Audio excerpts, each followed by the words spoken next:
Welcome to Working Lunch. The number of people out of work has gone up again. If you've lost your job, what can you do to get earning again? And Matt Robertson on the road to India. The demise of high street jobs means that women are being particularly hit by rising unemployment. I'm at a training centre in the northeast which is trying to give them new skills to find jobs. More Robin and back here in the studio. How to save money on your shopping. Bruce Fair runs a website where to get the cheap goods. And Simon here, he's got some news on your savings rates and why the premium bond people are bringing in a new prize. And they say that charity begins at home, so we have just the person with tips on making the most out of your generosity. Now, when the Employment Minister, Tony McNulty, spoke on this programme yesterday, he said that the number of people out of work is set to rise for months to come. Well, today we learnt that the number of people without a job has risen to 1.92 million. That's the total number of unemployed, not just people claiming the dole. It's at the highest level for a decade. It means another 131,000 people lost their jobs between September and November. And that number is set to get even bigger, as that doesn't include the thousands of job losses announced in the last few weeks. The unemployment rate is highest in the northeast of England, where 8.2% of the population who could be in work aren't. Well, we sent Rob Pittham to Washington Tyne, and Rob, you've met some people who are concerned about the jobs, but they're still optimistic about the situation. Yeah, I think they're definitely determined to do something about improving their futures. Great picture at the moment. The people where I am at the moment, this is the Women's Education Centre here in Washington, and they're doing all sorts of courses to retrain. This is a BTEC in childcare, for example, and over here on my left, we've also got a class learning sign language. These people are moving into areas where they think there'll be jobs in the future. The rise of high street companies like MFI and Woolworths is particularly hitting women who are really badly being hit by rising unemployment. People here think that it's important to make the most of all the opportunities available to prepare themselves for a tight market. The threat of high unemployment is stalking the northeast once again. The announcement of 1,200 job losses at the Nissan car factory wasn't just a body blow to the economy, it was a psychological blow too. The factory is a symbol of the region's recovery from the last recession, and on the streets it's not hard to find people struggling to find work. I'm unemployed. I've been for 2-3 years. Like I say, there's just nothing there, no work whatsoever. I'm on courses and whatnot through the job centre, which, to be perfectly honest, is a complete waste of time. I was put on temporary stop for 4 weeks in November and then got made redundant in December. Where was that from? It was from a joinery company in Sunderland. Basically, I go on the internet every day and it should be 6 months, just now. Lost a young boy who was a job as well. So I think it's just frightening. Plug it on there and then just blow until... But it's not all bad news. This product design company in Sunderland says turnover is 25% up on the same point last year, at a time when they had been expecting orders to fall. For the last 3 months it was very quiet, and we were considering how we could readjust and remanage the position.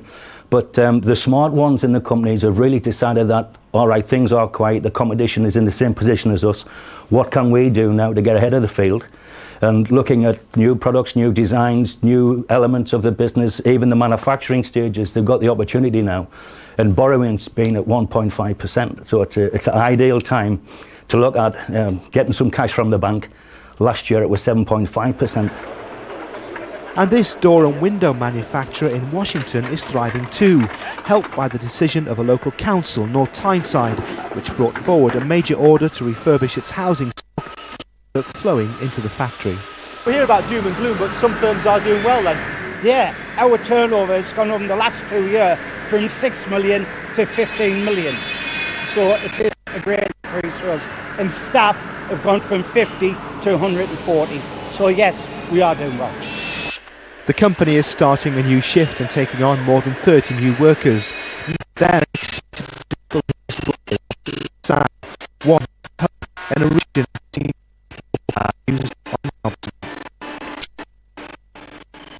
let's see if we can pick up some what to do from some of the people actually at the centre. Now, Gail, I know you lost your job at Woolworths, so you were obviously determined to pick yourself up, weren't you? Yeah, I've decided to do some computer courses to upgrade me skills a bit. So, so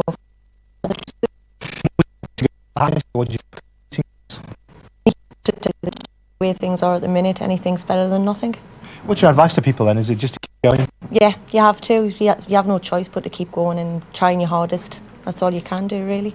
I know, Kirsten, you're a good example because you come here and you set up your own craft design business. That's right. What was your background? I was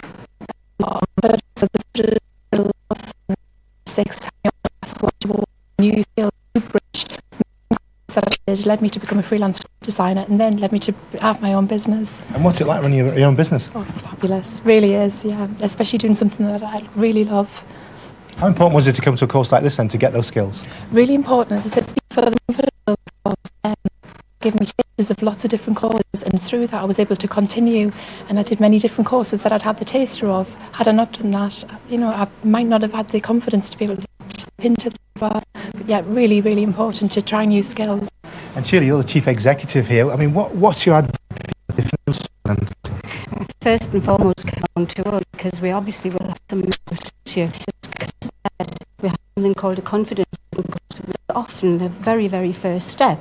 And remember that at Bridge we provide free quality childcare, so that removes a big barrier. And that childcare is very important, isn't it? Because if you're a single mum, you're not going to be able to retrain. It's absolutely crucial, and we've striven over the years to maintain that is free to the women who come along.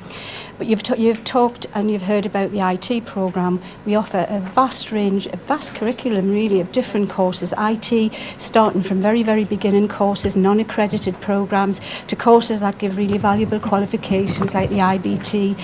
And where are the jobs then? When people come up here, what jobs can they find? Because we've heard it's very high unemployment around here. I think a lot of the jobs that come from working in Bridge are in the childcare field. We the training for all the teaching assistants in the City of Sunderland. We provide the childminders for women who want to work at home and not leave the home environment. We provide that. We provide play worker courses.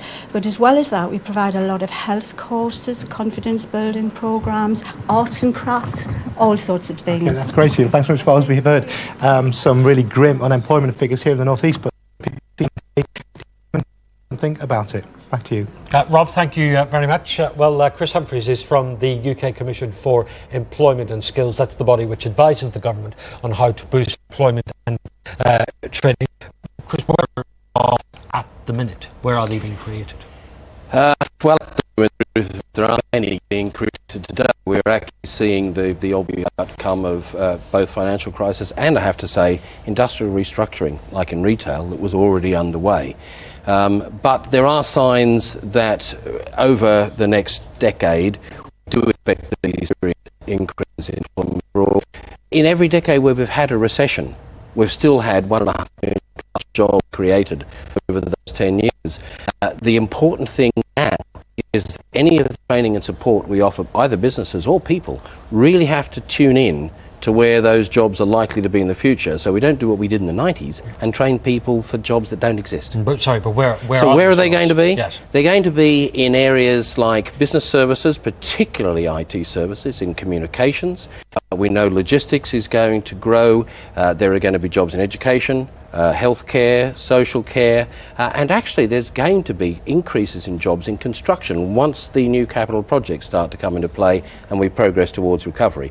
Big opportunities actually for higher level skills jobs and new skills tradesmen in the construction industry, I would say from sort of late 2010 onwards. So what areas should people be concentrating on retraining? Because we also heard from Kirsten there that she retrained in a confidence as well. She had the confidence to get to you do need the technical skills that employers want to give you a job in the first place.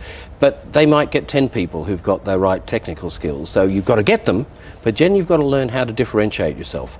And that's about communication, it's about confidence, it's about the broader employability skill sets that enable an employer to say, this person can hit the ground running. They've got the technical skills, how are we employability skills? And help extra food. May in training for many years to come. And just on this business of the sectors, if the jobs are going to be created in industries like building or banking in the years ahead, if you're a builder who's just lost their job or you're a banker who's just lost their job, it doesn't sound like there's an awful lot of point in you going for any retraining. If that's I mentioned financial services, and I'm not convinced we aren't seeing a really significant restructuring. But business services in the broader sense, and particularly IT. But no, you're right. Some people's skill sets will simply be a replica of the jobs they've lost today as the financial sector and the financial crisis bites.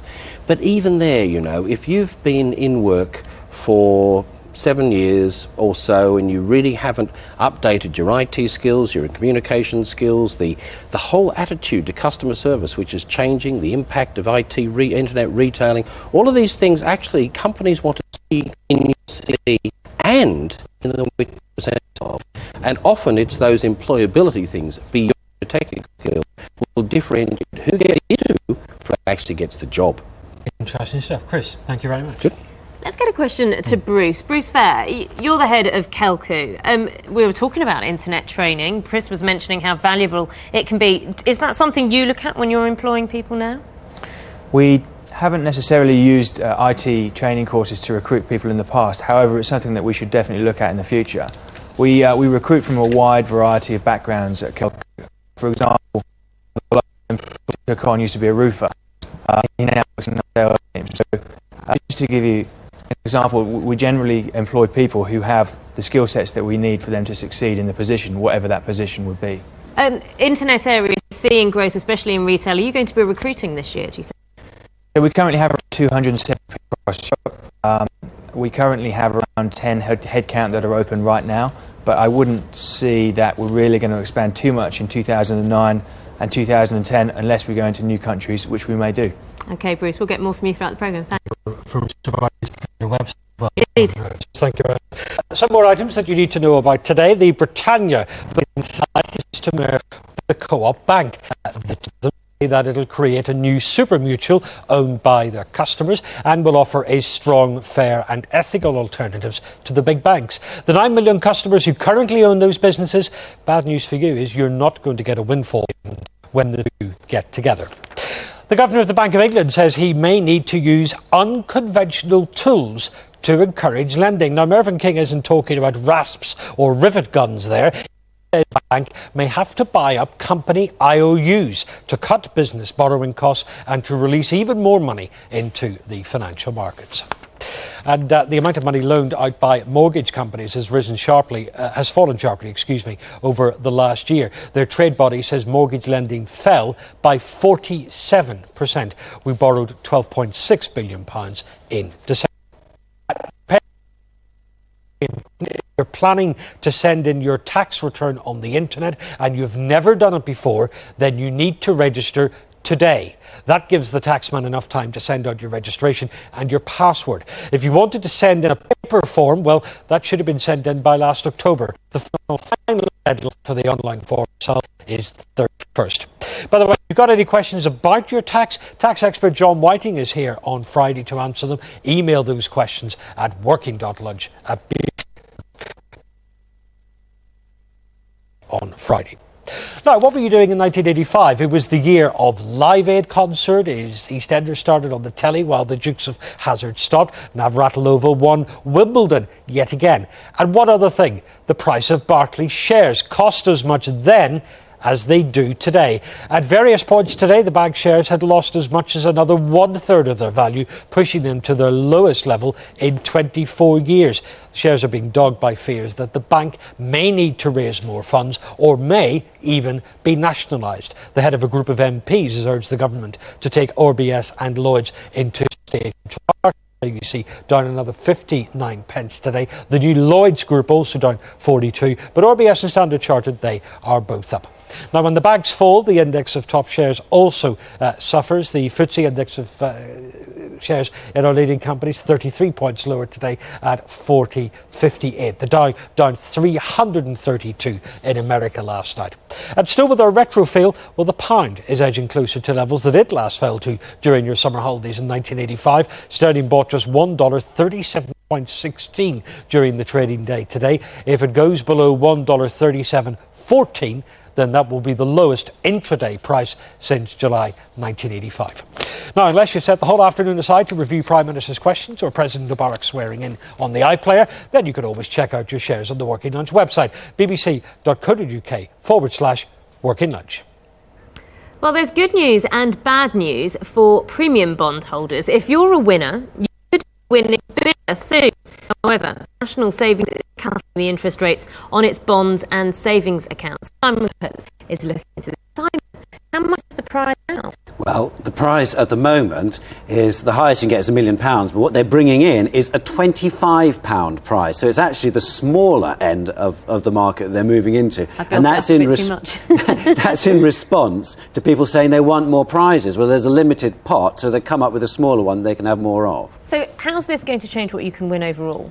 Well, let's have a look at what the pot is. Most recently, it's £58 million that they put out. There are two of those £1 million prizes. £58 million, the biggest is £1 million.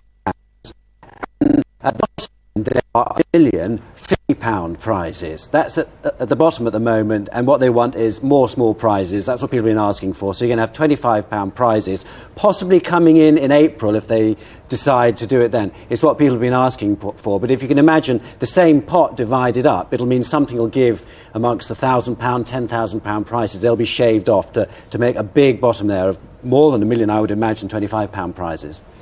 OK, but we've had some bad news about the savings rates going down. We have. Theirs are going down by up to 1%. So, for instance, the cash ISA from National Savings is only 1.4% now. But this is across the board. As you know, all savers have been complaining about this. And let me show you some interesting information from today from the financial information company De Facto, which looked at instant and easy access savings account.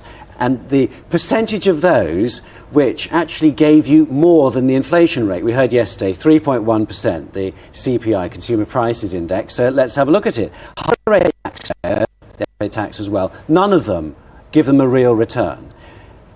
Basic rate taxpayers, it's less than 1% of accounts will give you a real return. So you're making something after inflation. And of non-taxpayers, it's still only 11%. And so you really have to be careful with your savings there. I mean, we all know this, but you need to look out for the best accounts that are there. There are some that are pretty good. For instance, today I had a look. Yorkshire Building Society, Tesco's are doing 3.75%, 3.6%. So you can sort of wash your face there, or most people can, not the higher rate tax. Keep looking even harder. Thanks very much, Simon. So face washing thing might just get out of control. No, have you ever bought something only to find that it is cheaper somewhere else? Annoying, isn't it? Well, our big guest today runs a company which compares online prices to help you get the best deal. He's Bruce Fair. He's managing director of the online comparison website Kelcool. More and more of us are buying stuff on the internet, be it the latest television, holiday or cuddly toy. And Bruce reckons that he can save you money on over 3 million products. And it's not just lower prices. Kelcool has also tax, which you can pay back depending on the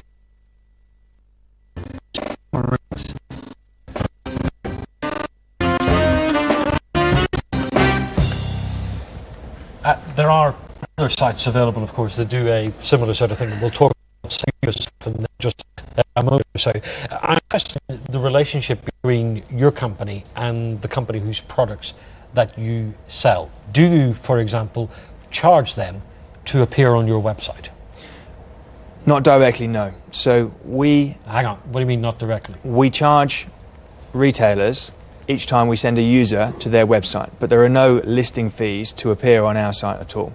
So in a very similar way that Google AdWords appear when a user does a search on the Google search engine, Kelcool would charge a similar price for each time a user follows a link from Kelcool to a retailer's website. Right, so you get a cut on the value of the transaction, but no upfront fee. There are no upfront fees, no. Okay, let's talk about how businesses can use the internet to get more exposure. I know that you've looked into how, for example, if on Google you had your listed, how would you make most of your listings. A whole graph come up, but usually the name near the top. Yes, so first and foremost, it is a dark art of understanding how to optimise and get your listings as high up Google as you possibly can. And secondly, it's an ongoing dark art. So each time Google has an algorithm which they use in order to make the set of search results as relevant as possible to the keywords that a user has entered and searched for on Google. Now, every couple of weeks or so, Google may change or tweak that algorithm, so retailers have to constantly think and constantly adjust the way that Google views the content on their websites in order to get as high up those listings as possible. So it's an ongoing and exhausting process to make sure that you get as high up the Google listings as possible. But ultimately, as relevant as you can make your website content to the keywords that you're looking to get in front of users that are searching for on Google, that's the best advice I could give. So how do retailers get on your website then? So retailers come onto Kelco's signing up to our it's free to test a retailer, so in the UK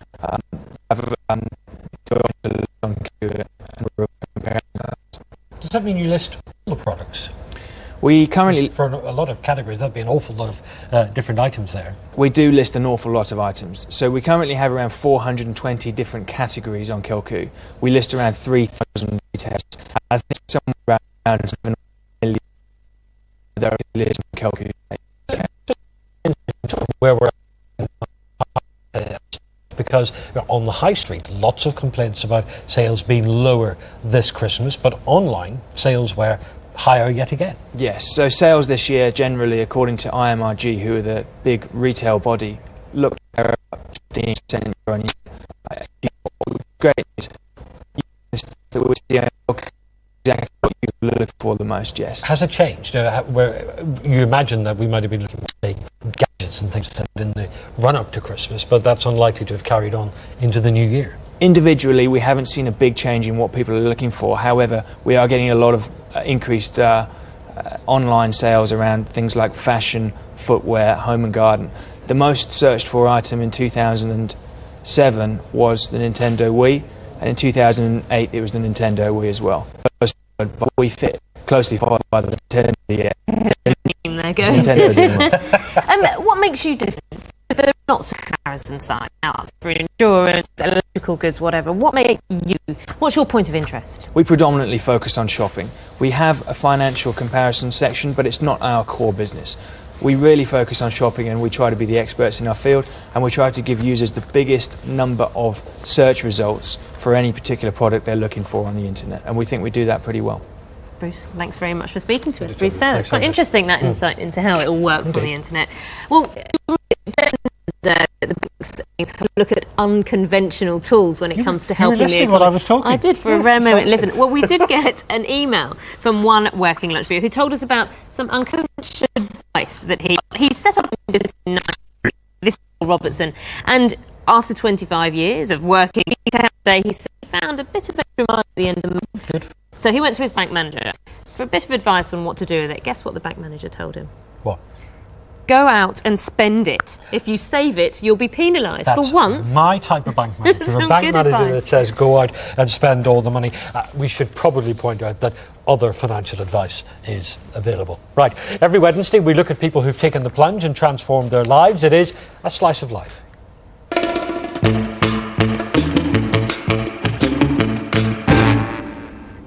This week, we've met one of Britain's most energetic fundraisers to find out why volunteering for charity can be so rewarding. Dominic. And someone point this, hardly even know it was here, but in the community house that surround this courtyard is one of the most unique charitable organisations in the UK. It may not be the biggest, but surely it's got to be one of the most diverse and eclectic. Behind these doors is a small charitable empire. Never off the phone, Hilary Bloom is a multitasker par excellence. She started and still runs the Good Gifts catalogue. Copied many times since, it was the original mail-order ethical presents operation. Also still under her roof is Card Aid, one of the first to exploit the money-making potential for charities in Christmas cards. Take Slim to lose about 10 kilos and few centimeters from my hips. One of dozens of other projects she helps through her Charities Advisory Trust.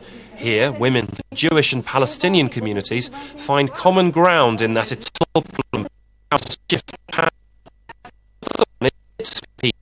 Where people supposed all over the world meet, this time to knit.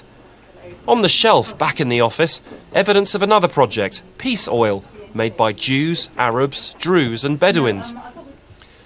A huge undertaking now, but this is a journey that started 35 years ago with one person's conviction.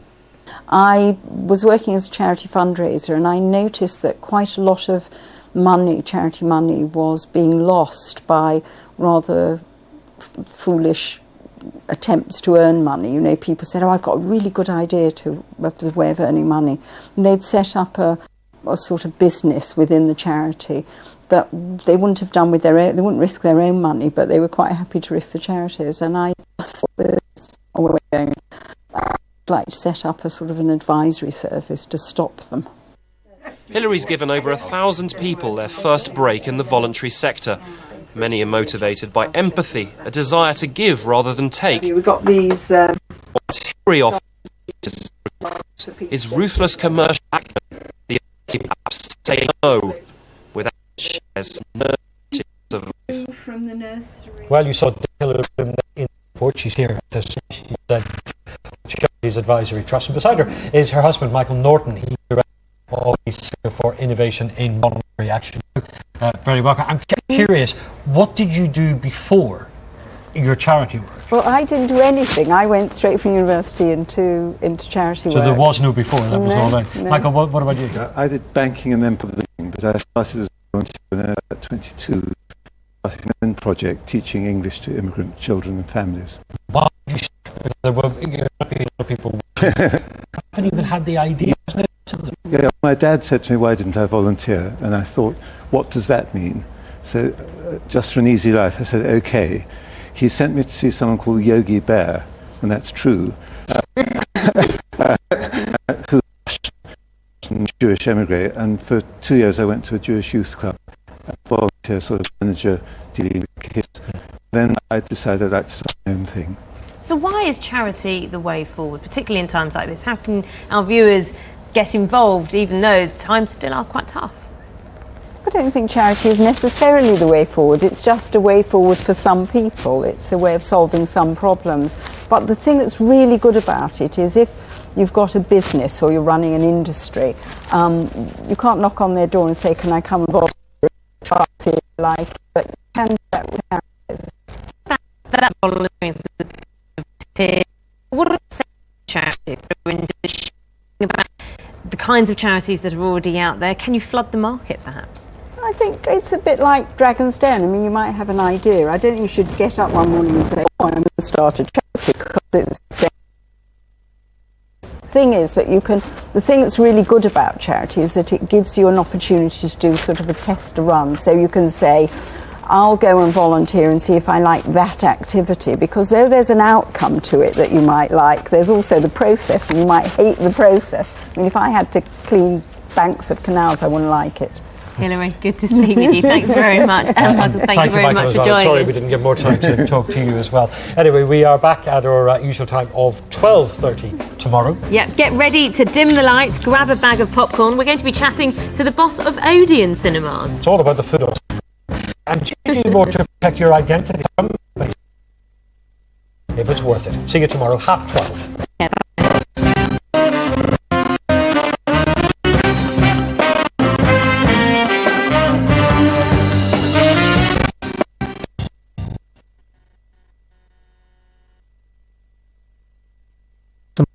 Lifeline appeal. Single parents next on BBC Two.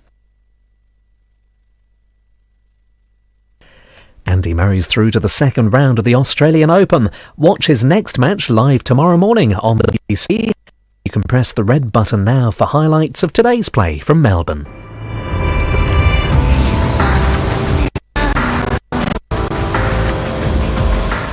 He started out selling beetroots and Bill Fortune, the story of the real Sir Alan Sugar on BBC Two till 7. Right now, though, Jamelia throws a life in.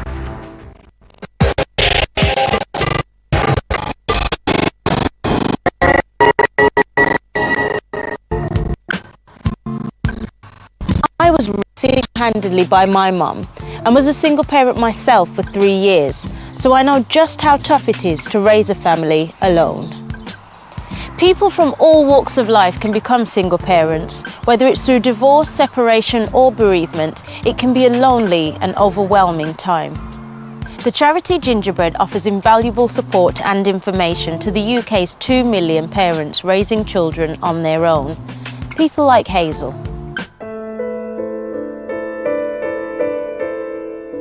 In South London, Hazel had to leave work to become a full-time mom to daughter Lana after her relationship broke down during pregnancy.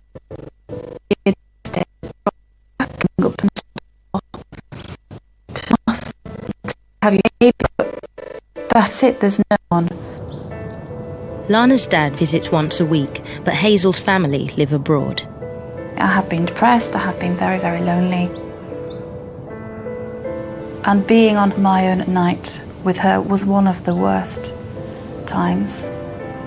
I can't tell you how hard it's been. There's no one to turn to.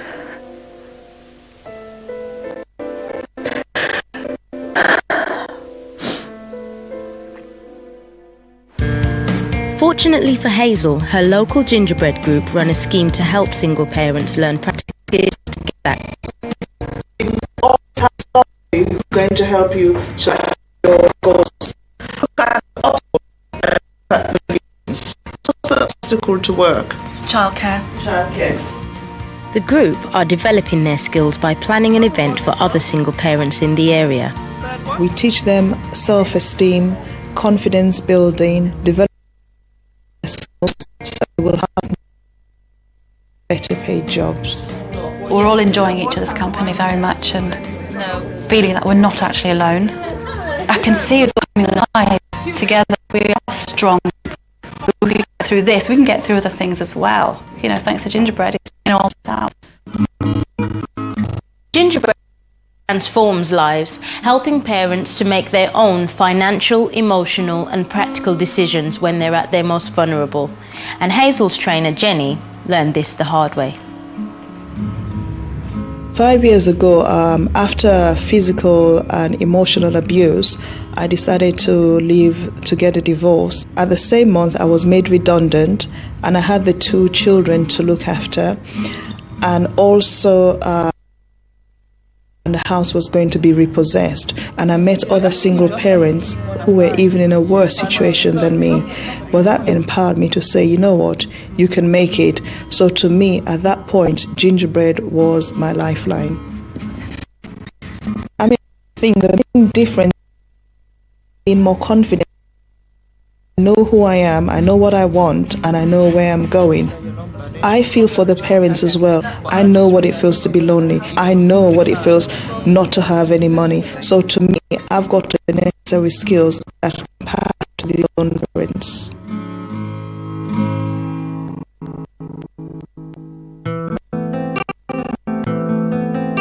In Liverpool, Jill is raising her 3 children alone. Yeah, it has been a struggle. If you've got a partner there, at least you've got someone to share the burden, whereas as I'm on my own, you know, you don't have that support really. You have to look, you know, to family to give something that you need.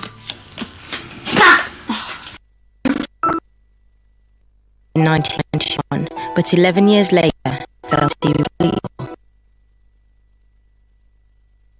I was taken into hospital where an MRI discovered continent for the rest of my life, and I could possibly end up staying in the wheelchair, which I certainly didn't want to do. I don't think my husband it was to my family. So there's a lot, which is hard, you know. Normally you're a happy face and your head's happy face. But sometimes you can cry because everybody cries. Me too. Jill and her children joined the local gingerbread community group, which brings together single parents in the area. It's like an escape from reality, really, and just gets you out of the house and meet other parents in the same position as yourself and enjoy your time with the children. You get new friends if you come here because there's different people here, and they're dead nice, the people.